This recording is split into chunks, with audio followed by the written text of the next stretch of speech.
when Rob Zombie announced that he was going to do a Munsters movie, I was like, okay, I'll buy it. I'll check it out. I'd like to see that. Now, you can't blame any of us for thinking. You cannot blame any of us for thinking that he could have taken this in like a Devil's Rejects direction. You couldn't blame anybody for thinking that he would make a bloody R-rated, creepy, devilish Munsters adaptation. Hell, I thought that would be an ideal direction, kind of like the Banana Splits movie I seem to reference quite often, more even so than the people who made it probably.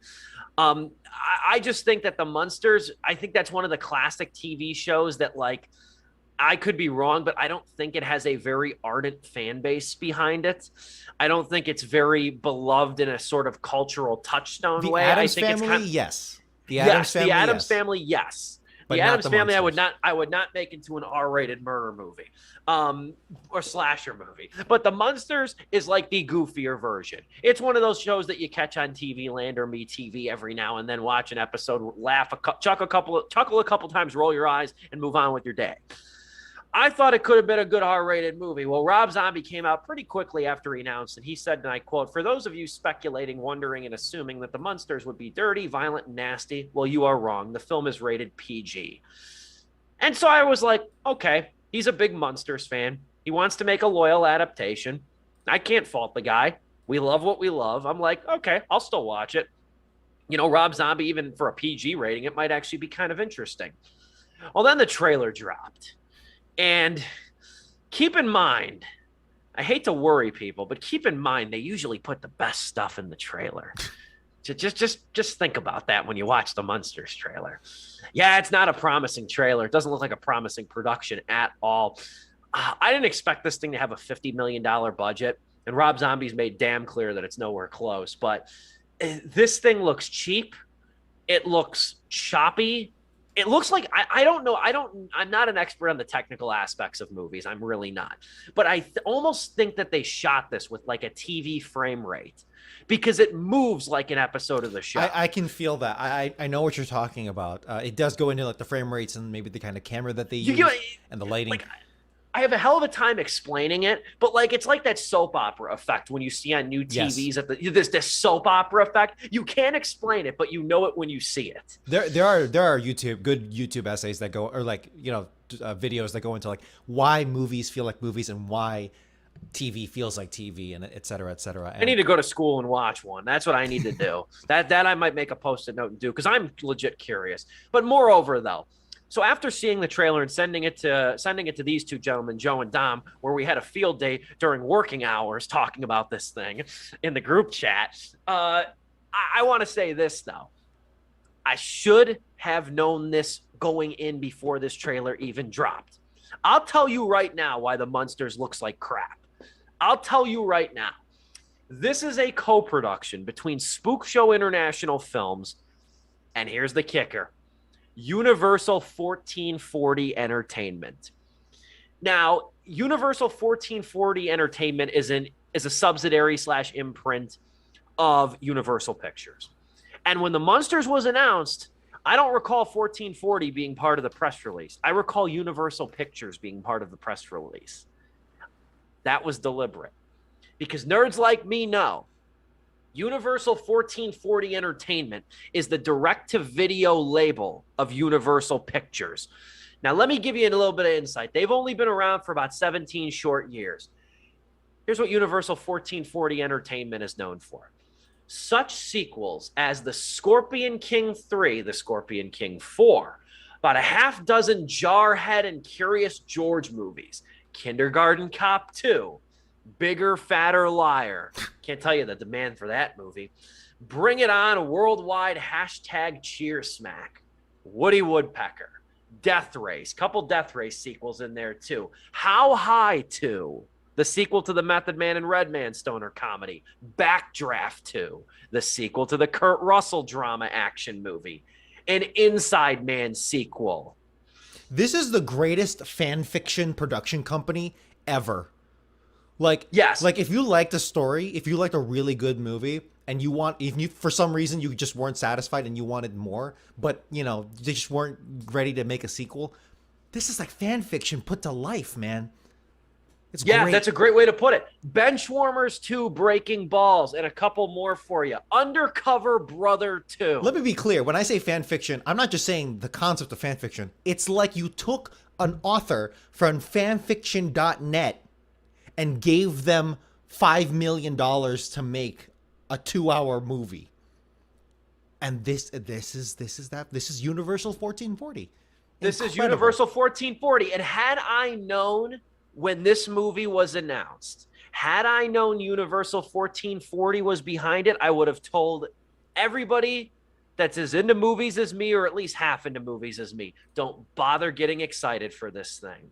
Now, I will say Universal 1440 does have their name on a couple of good movies. They were part of, they were behind the 2 later Chucky sequels. Curse of Chucky and Cult of Chucky. Both pretty good, not great sequels. They were also behind the 3 later Tremor sequels, one of which is tolerable, one of which is awful. The last one is pretty good.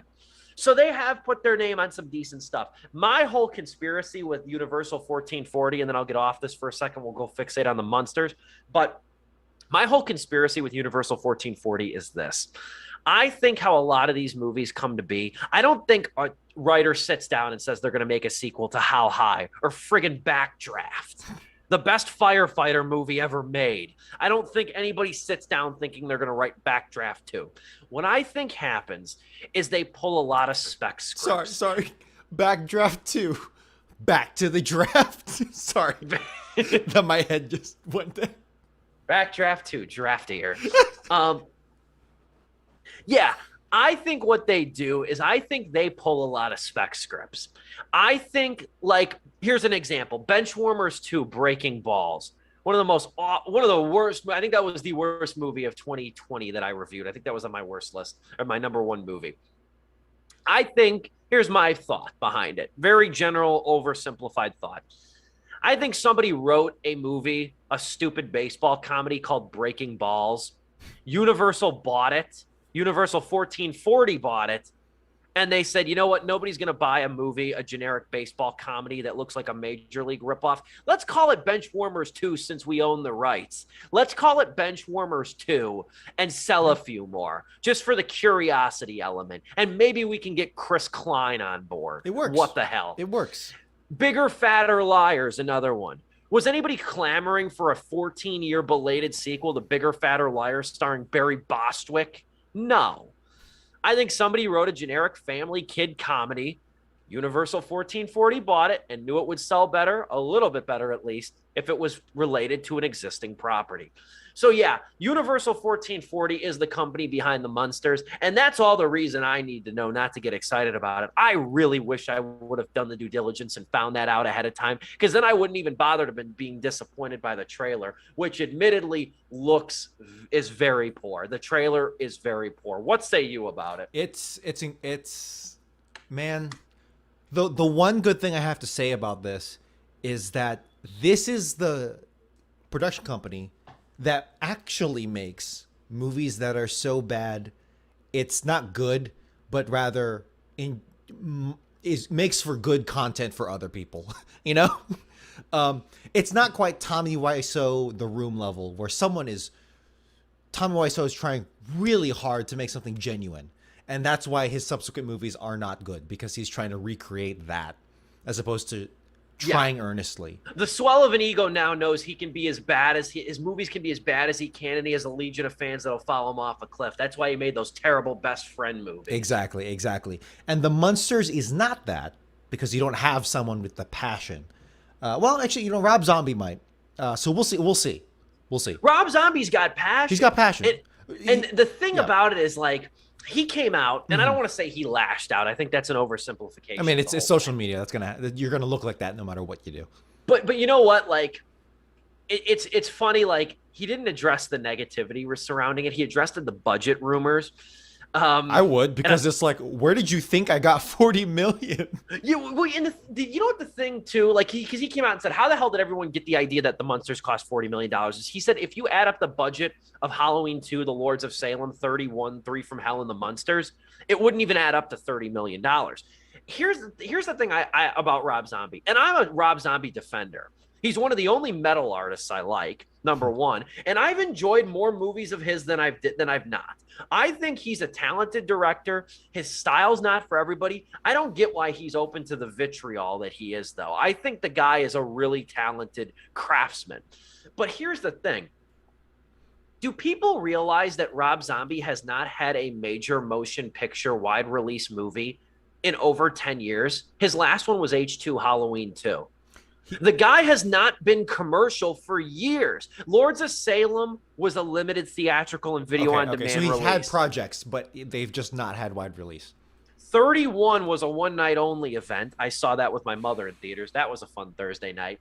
3 from Hell, the sequel to Devil's Rejects and House of a Thousand Corpses. 3 from Hell, that is in Rob Zombie's trilogy, his most successful movies to date.